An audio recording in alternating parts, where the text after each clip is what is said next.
Phil Marichal et Fabiola Broniec sont des noms qui résonnent dans le monde des brocanteurs et collectionneurs. Mais au-delà de la simple vente d'objets, ce sont des véritables passeurs de mémoire. Ce duo que l'on dit Chic et Choc ont toujours été passionnés par les objets anciens et leur histoire. Leur parcours nous rappelle que parfois, derrière un simple objet, se cache une histoire humaine qui mérite d'être racontée. Mes chers amis, bonjour. Aujourd'hui, nous allons avoir le bonheur de vous présenter deux personnes complètement atypiques qui vivent ici dans un milieu tout à fait atypique. Et j'ai l'honneur de vous présenter Fabiola Broniec et Phil Marichal. Alors, à tout honneur pour les dames, tout à fait. Bien, je vais vous poser quelques petites questions. J'ai appris par mon collaborateur qui est le réalisateur de l'émission aujourd'hui qu'il connaissait des passeurs de mémoire. Moi, tout de suite, évidemment, je me suis dit, ça y est, on va rencontrer des personnes qui font le travail de mémoire, effectivement, mais dans l'histoire. Donc, je dis, je vais rencontrer des gens qui peut-être vont rencontrer des enfants, rencontrer d'autres groupes et vont parler de la Deuxième Guerre mondiale. C'est la première image qui arrive lorsqu'on parle de passeurs de mémoire. Or, que nenni, nous allons parler d'objets aujourd'hui. Et finalement, quand on y pense bien, votre façon d'être, votre façon de faire, eh bien oui, me conforte dans cette idée que les objets ont déjà eu une vie, en auront encore peut-être une après, et c'est de ça qu'on va parler. Alors, Tous à la brocante, il y a une émission qui porte ce nom-là, et je vais vous, si vous le voulez bien, vous donner la parole, Fabiola, Oui. pour me dire un petit peu comment vous en êtes arrivée à collectionner ces choses, et si ça, à un moment donné, ça n'a pas été votre travail finalement. Mon travail, je vais dire non. Moi, j'étais plutôt dans la passion du jouet, dans la passion des histoires, parce que c'est vrai, petite, on a été baignés dans tout ce qui était le Club Dorothée dans les années 80. Et alors, c'est vrai que le mercredi après-midi, je me rappelle, avec ma sœur, on se dépêchait de rentrer à la maison parce qu'on avait le Club Dorothée qui allait commencer. Et on a vu Goldorak qui est apparu en 1978, et moi, ça a été une accroche directe. Pourtant, c'est vrai que mon Dieu, Goldorak, à l'époque, quand il est sorti, ça a été un peu en dents de scie au niveau des parents, parce que c'était un petit peu trop braqué, les dessins animés. Il y a eu beaucoup de répercussions. On avait demandé à Antenne 2 de ne plus le diffuser, parce que c'était un peu des images un peu trop violentes dans certains épisodes. Mais après, voilà, donc ça s'est resté, et moi, ça a été ancré en moi, et c'est devenu ma passion. J'ai collectionné pendant des années du Goldorak.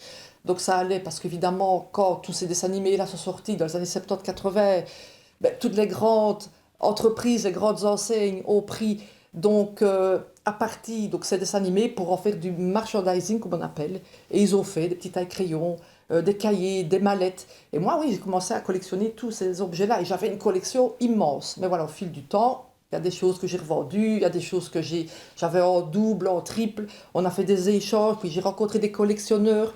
Et de là, je suis partie sur les brocantes. J'avais un plaisir fou à monter mes stands. Et on me connaissait partout ici sur Liège. Je faisais toutes les brocantes annuelles. Et c'était des brocantes le vendredi, samedi, dimanche. Et parfois 3 jours d'affilée.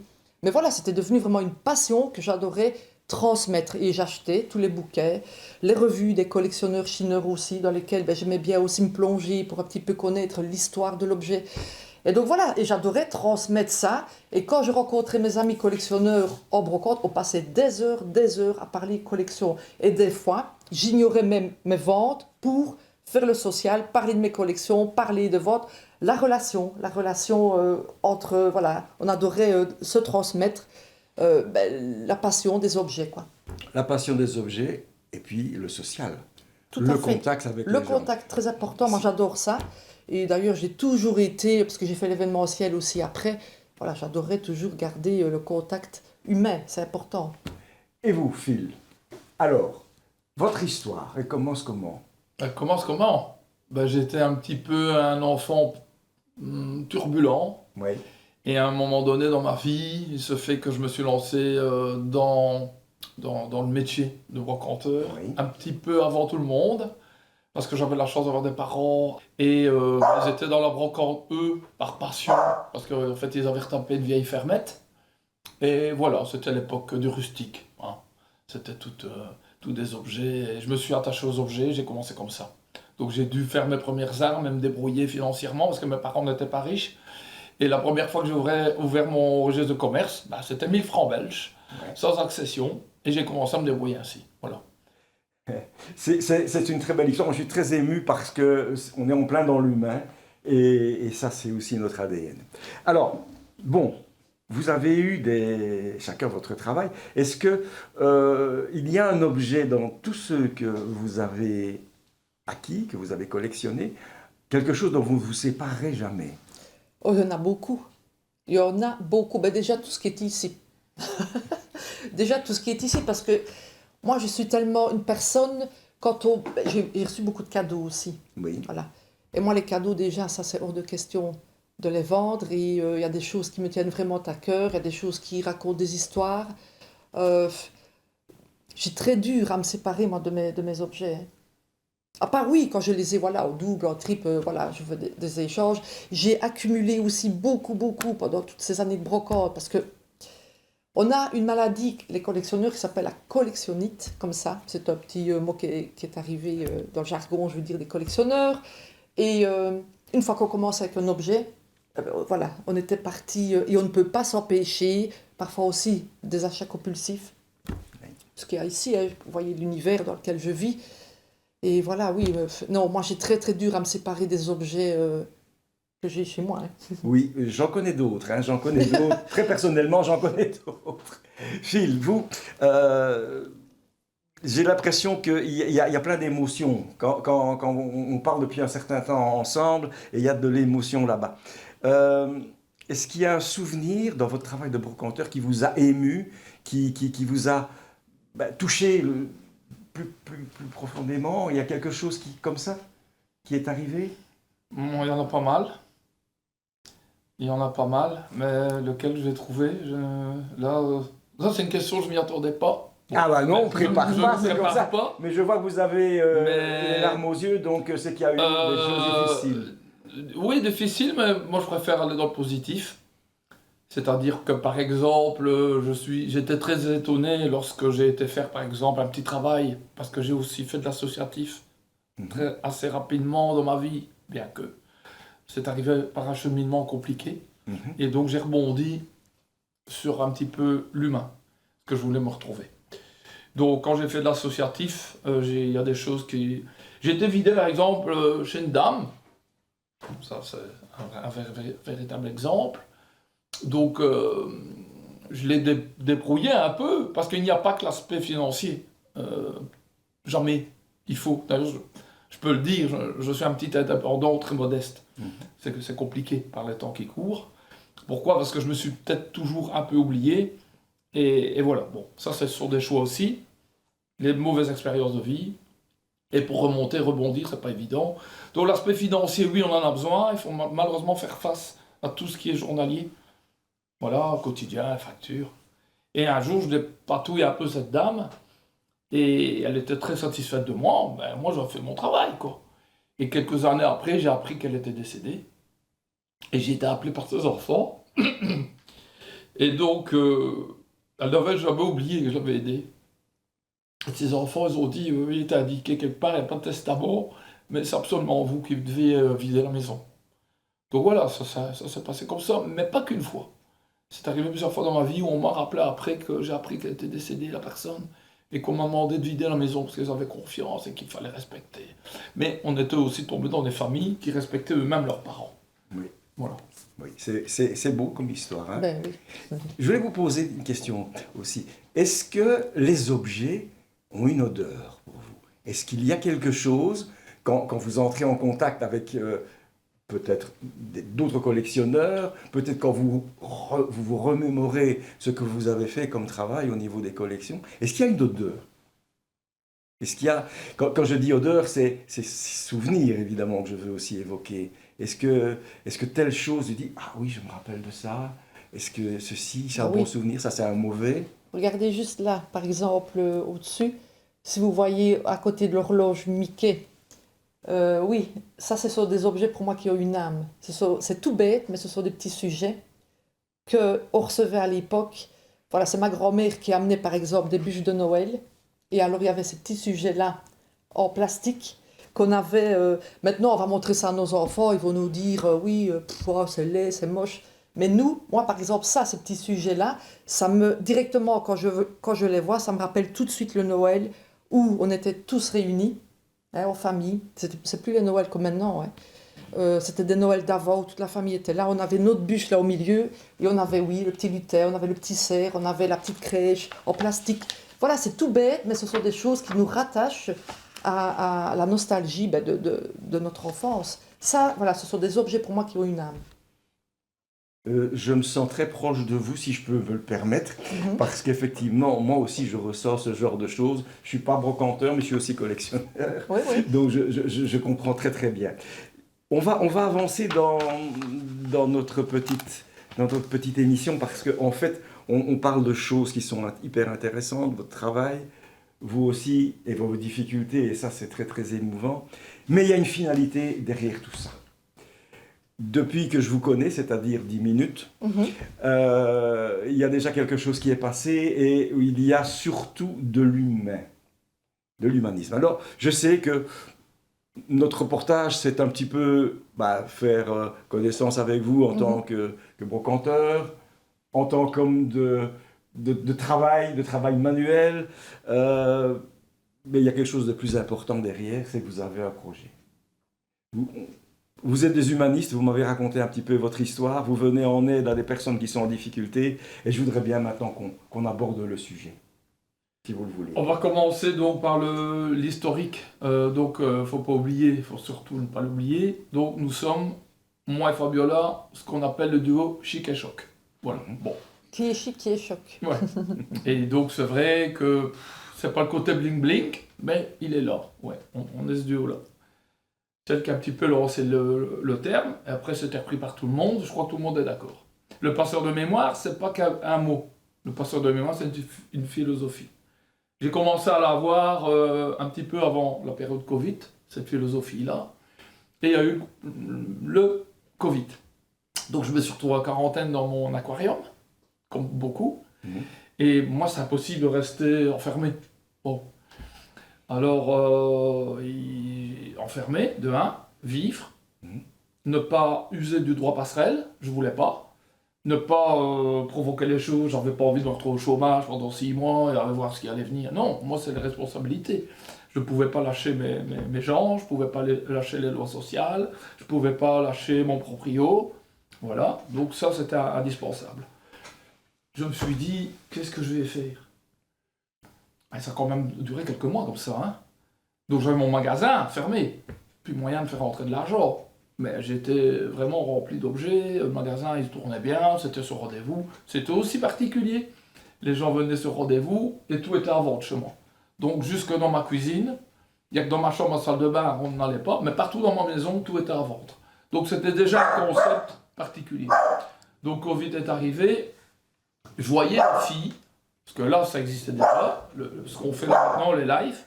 Donc, les lives des Chinois passeurs de mémoire, avec nos thèmes bien spécifiques. Fabiola les jouets, sur lesquels j'empiète pas. Je trouve que ça va, c'est bien, c'est parfait. Elle s'y connaît bien mieux que moi, puis c'est son truc. Et moi, j'ai un petit peu tout le reste qu'on trouve dans une maison.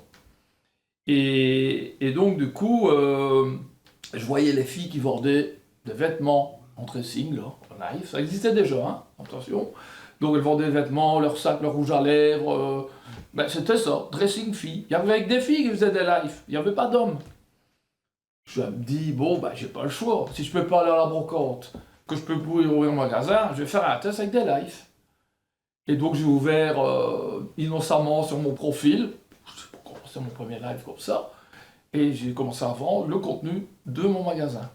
Mais il se fait que la conjoncture, les paramètres du Covid a fait que les gens étaient coincés, entre parenthèses, chez eux. Et ils étaient tout heureux de me retrouver moi chaque soir, de retrouver des autres gens, et je vendais, et je m'en suis sorti. Voilà. Donc je m'en suis sorti à travers les lives, et après les lives, après le Covid, donc il y a eu cette mauvaise période. C'est vrai que j'ai renoncé au droit passerelle et tout. Je pense que j'ai bien fait, avec les retombées après. Donc voilà. J'ai dit, j'ai plus besoin de magasin, j'ai trouvé quelque chose. J'ai trouvé quelque chose qui m'appartient, un nouveau concept. Je vais développer les lives. Donc j'ai développé les lives, j'ai arrêté mon magasin, qui ne me servait plus à rien du tout. J'ai continué à vider des maisons, trouver des objets que je proposais en live. Et après, à un moment donné, c'est quand même beaucoup de travail. Mais je travaille tous les jours, c'est 7 jours. Mais après, il faut quand même se soulager, trouver d'autres formules, parce qu'on peut très bien, même si ça marche très bien, il n'y a pas que l'aspect argent. Donc j'ai lancé quelque chose comme l'objet n'est qu'un prétexte, c'est celui de faire rencontrer des gens qui ne se connaissent pas encore. Donc j'ai posé ça. Une fois que j'ai posé, passeur de mémoire, ce mot-là, ce slogan entre parenthèses, hein, une devise, ben on comprend qui je suis ou pas. Donc on m'aime ou on ne m'aime pas. Bon, ça, c'est les gens qui choisissent. Donc moi, j'aime mieux voilà, aller dans le bon sens des gens.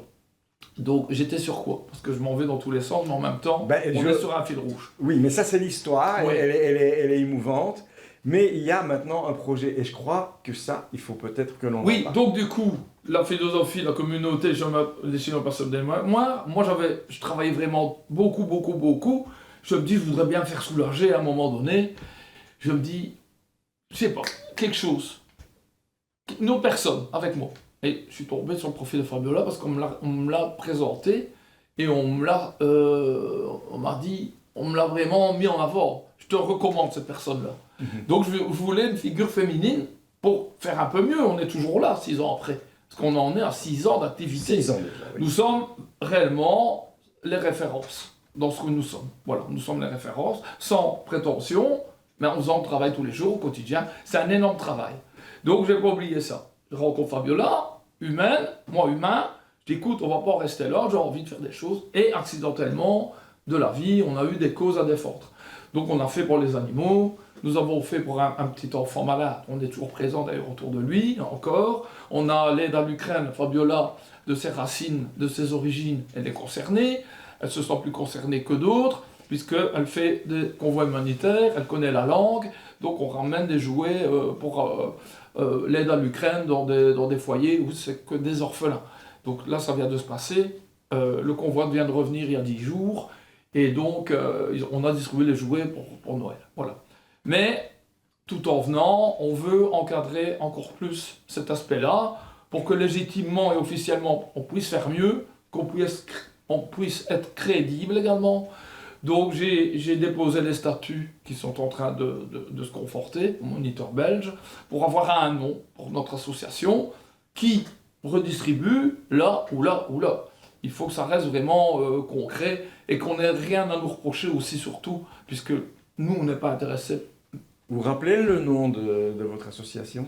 Donc on a voulu faire un petit mix, mais pas trop, donc c'est les passeurs d'étoiles. Les passeurs d'étoiles. Voilà, parce que les étoiles c'est dans les yeux, les étoiles c'est l'espoir, et voilà. Donc il y a des choses qui vont se mettre en place, j'ai déposé 2 concepts en rien de temps, j'ai déposé les brevets, mais pas pour moi, par rapport à des choses. Donc on a par exemple This Object a Story.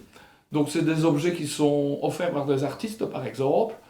Ben, on a quand même des grands noms, donc je vais avoir le droit de le citer ici. Donc j'ai Freddy Tougo qui est parrain de mon projet, voilà, oui.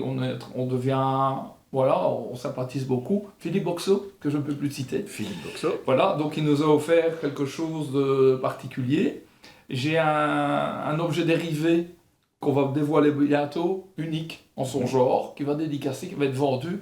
Et donc chaque artiste ou chaque intervenant, connu ou pas connu, choisit l'association pour laquelle l'objet est vendu.